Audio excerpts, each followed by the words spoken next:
Welcome back to the garage. We're trying to make this slow turd fast. It doesn't seem to be working, but we're gonna keep trying.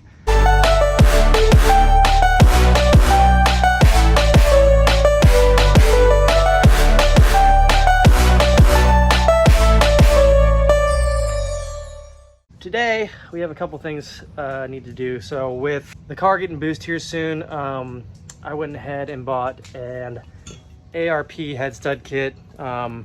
So we're gonna install this head stud kit.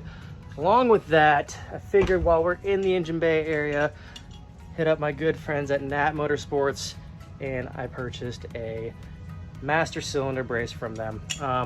Figured why not throw that in there. We're gonna be in the Engine Bay anyways. Give it a little better brake feel and get that head to stay on so it doesn't lift. So that is what we're doing today. Right after that, we're gonna start working on installing the Track Dog Racing supercharger kit, which I'm most excited for.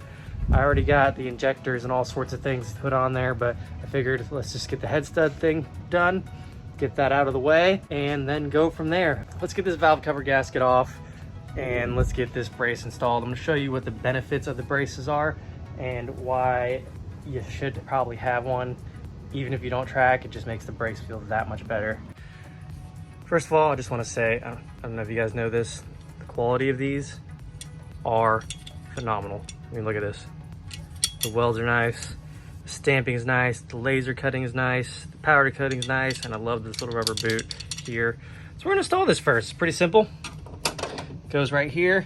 You adjust this out to there, and then you're done. This keeps the master cylinder braced against the firewall to keep it from flexing. So I'm gonna show you how the firewall flexes and stuff like that, and then what this does to prevent that. Start by taking the two bolts off the top of the strut. Then we'll apply master cylinder brace. Oh, easy peasy lemon squeezy. All right, so I made a little boo-boo. The master cylinder brace doesn't work when you have manual brakes. Well, coming up short, story of my life. In all seriousness, I reached out to Nat Motorsports to let me know that there is a longer rod available, so I have that on the way. And after that, I will redo the test, and then you guys will see the difference between a non-brace master cylinder and a brace master cylinder, and the little bit of difference that it makes for a big overall brake feel. So now that that's pretty much kind of technically installed, we're just gonna go on to doing the head studs and prepare this thing for boost, because I cannot wait to install the supercharger. I've been itching for it, but I've been trying to do things in sequence and getting things done and whatnot. So I've just been slowly working it away and chipping away at everything. So let's get started. Let's get all these plugs off. Oh. Out of the way. Out of the way, that's zip tied there, because now that's how you hold things down. That out of the way. That out of the way, which needs to be replaced.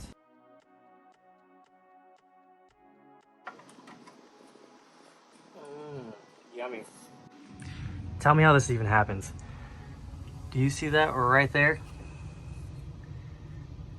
Look. That's my fiance's hair. Stuck inside my motor from the last time we had to pull this apart at Gingerman. She's everywhere. Now that we got the valve cover off, we can kind of do a little pre-inspection that kind of visually check some things out, go over the cams and whatnot, but I'll show you where these studs are located. Majestic. These are the head studs, and that's what we're going to be replacing today with ARP head studs. Why? How? Wait, what? There's a leaf. How? I don't understand what is going on here. It's concerning. The oil's still gold for the most part. But yeah, we're gonna get those pulled and replaced. So last time we did this on my brother's NA, we did it without taking the head off. So that's what we're gonna do here. I'm gonna show you how to do that. Probably make it a lot easier.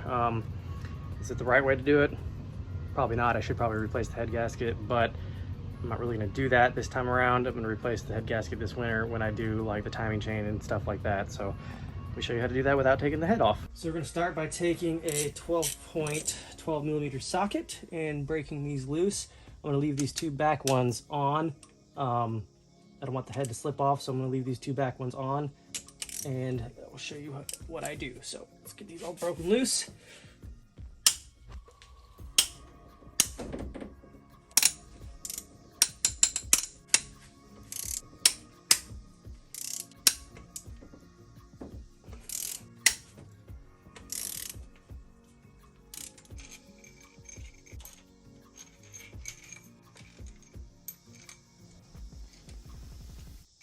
Cool, so now that's there, I'm gonna take these head studs right here.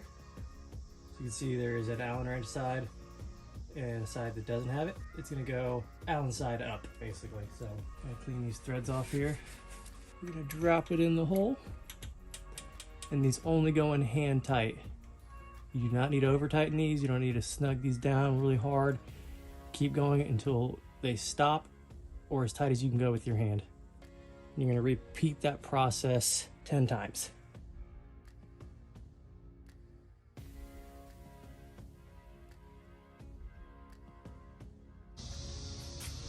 So once I got these studs in, like I said, I'm not going to take the back two off because I don't want this to tip forward. I'm going to put some of the torque cream on the threads. We'll get this nut snug on it, and then we'll do the back two. Also in the video, you may have seen me use an Allen. I just did that to like turn these easily, but literally all I'm doing is this and they stop. See, no more than like hand tight. I'm not like putting a bunch of force on this, they just barely snug.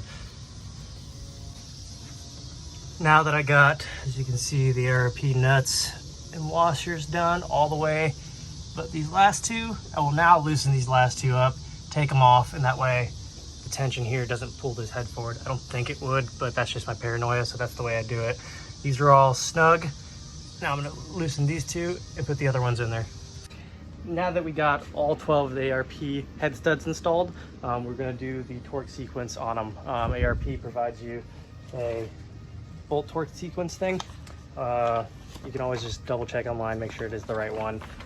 They know what they're talking about, so I'm pretty sure they'll be okay, but always double check because we have ran into issues with ARP, not necessarily providing the wrong information, but not the right sequence, so they can really screw you up. So double check online.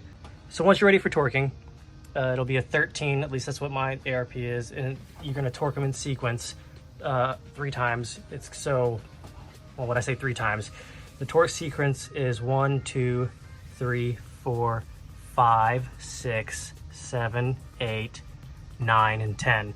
And what I like to do is you can do 30 pounds, all right, in the torque sequence, 45 pounds-ish in the torque sequence, and then 60 to 65 pounds in your last torque sequence, and that'll be less stress on the head.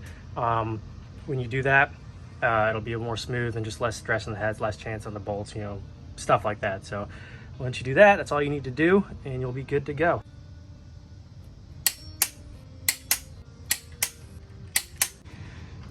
Now that that's done, basically you just reassemble the same way you took everything off. So you put the valve cover on, make sure you put some RTV here.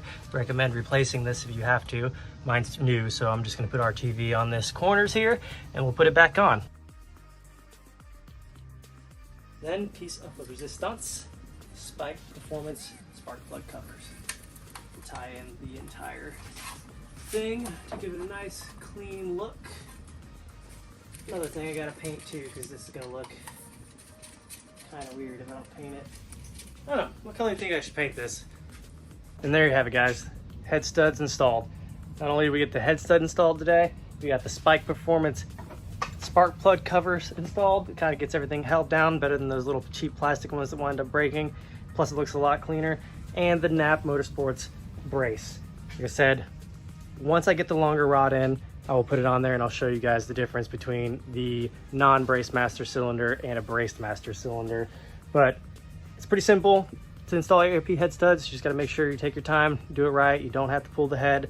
I have not had an issue with doing it this way. Not to say there could be, but I haven't had an issue, and it just makes it easier than pulling the head, especially if I'm not doing head gaskets or anything right away. This is the easiest way to do it. So I do have a question though. What color should I paint this? I'm gonna leave it up to you guys actually. I'm thinking yellow, kind of like AWR in the wing. There's kind of like a little theme going on, but I'm gonna let you guys pick the color. So share this with your friends, drop a comment below, let your friends pick the color, and the people who have the most votes, that's the color it'll be. So it's all up to you guys. If it comes out brown, I guess it's gonna be brown. And if it gets hydro dipped, I guess it's gonna be hydro dipped. Tie-dye, who knows? If you guys want this wonderful Spike Performance cover, these louvers for the hood or the fender, go to the link in the description, spikeperformance.com, and you can pick them up. If you guys want any of these AWR motor mounts or any of their other products, link will be in the description. Use Zitro at checkout and get 10% in discount. Thank you guys for watching. Thank you for my supporters, AWR, Spike Performance, and Track Dog Racing, for supporting me and making my dreams come true and allowing me to build a very sick Miata, at least to me, and allowing me to share this stuff. I appreciate you guys. Thank you guys for watching. Share this video, like, subscribe, hit the bell notification in the corner. If you want to keep seeing the things I'm going to be doing to this car, because I'm telling you it's not over. Thank you guys, and I'll see you guys at the track. Have fun racing.